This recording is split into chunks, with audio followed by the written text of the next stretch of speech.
This week's parsha, of course, is the Tochacha, but it starts off with reminding us where we're from, that we came from Lavan, and Lavan's complaint about Yaakov wasn't it wasn't something that we wouldn't be acquainted with.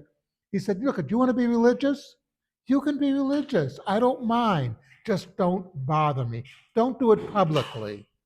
Keep it hidden. Keep it in your house."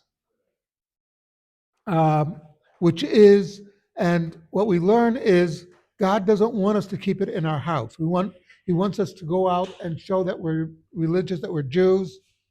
And also, if you ever look at when the Jews are punished, the real punishments, the worst punishments that come to us, are not because we didn't do the service in the temple correctly.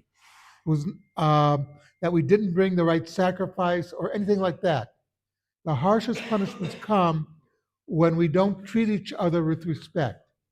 There's a very famous story that in 1933, the Chafetz Chaim had some of his students at his house, and they were having a meal, and the students were discussing how bad the last war was, World War One, which for anybody who knows anything about World War One, the Eastern Front was a disaster.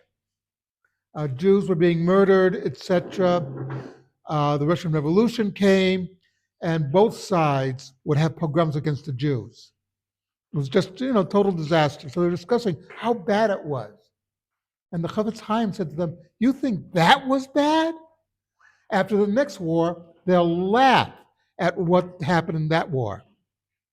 He said, "Well, how do you know?" And he said, "Because the Jews are not respecting one another." And he wasn't talking about religious things. He was talking about how we behave one towards the other. When we, don't respect each other, when we attack each other over stupid things, our enemies see it and they come in and they take advantage of our division, especially when the divisiveness is as nasty as it sometimes gets. Something to think about, Kaddish Rabbanim.